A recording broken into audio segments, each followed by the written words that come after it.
This is the 6 Sports Desk.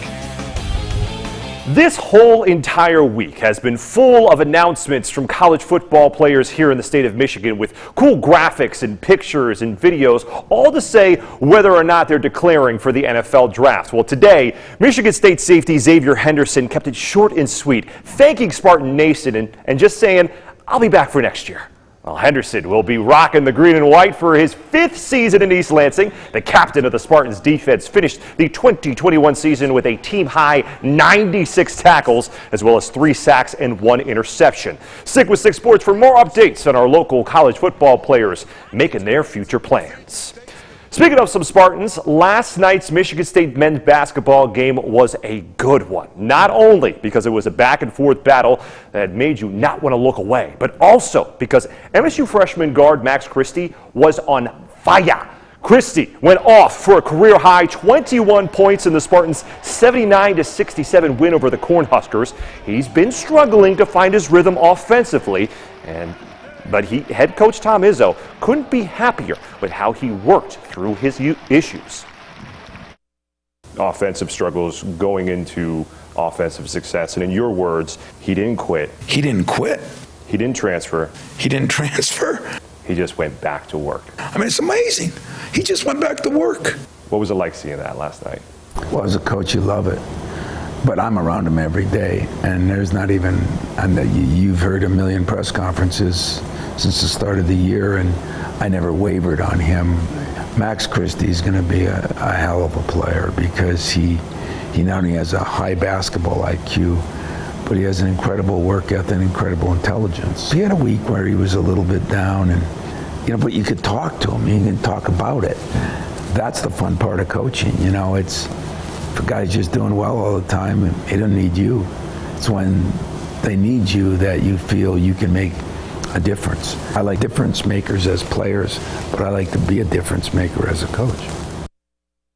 We'll have plenty more from Coach Izzo tomorrow night at 7 p.m. on another great MSU Federal Credit Union Coaches Show.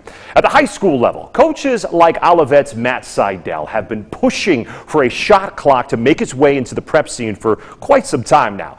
If you haven't heard, there is no shot clock in high school ball, but last week, the Eagles got to experience what it's like to have 35 seconds on the clock. The Eagles are our team of the week thanks to their 70-38 win over Homer in the Shot Clock Classic at Spring Arbor University.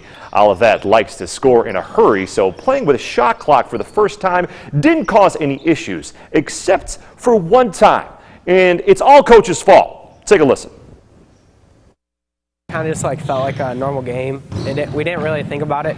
And so I think one time, we were trying to waste a little bit of clock, and then we were just running through our offense. And then I think we looked up and we saw there was 5 seconds left, so we had to hurry and get a shot off. And I screwed up. I called a set with 9 seconds on the shot clock. I kind of forgot what was going on, and the guys had the presence of mind to play through it. But yeah, I was the only one that kind of lost it for a second.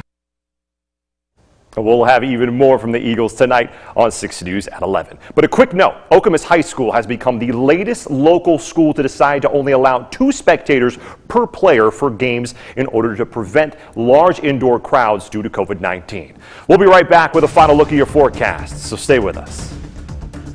This is 6 News Now, here for you 24 hours a day, online at WLNS.com. 1 year ago today, hundreds of people stormed the United States Capitol building in Washington, D.C.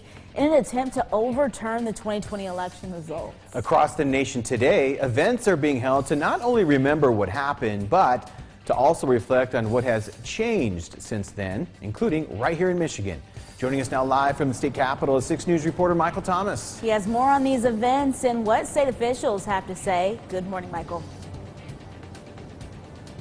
Yeah, good morning, everyone. Since late last night, early this morning, we've really seen a lot of statements come out across the nation from public officials. And yes, right here in Michigan. And when it comes to ceremonies, there's going to be a handful across the state. Take a look at this video we have. One of them is going to take place over in Detroit, another over in Midland, followed by Rochester Hills, Traverse City, and a handful of others. Again, all gathering to bring awareness to the January 6th attacks and also to help prevent anything like it from happening again. Now, according to the U.S. Department of Justice last year, 5 5 people were killed, over 725 people were arrested nationwide in relation to the U.S. attacks, and 14 Michiganders were actually charged regarding the U.S. Capitol attacks.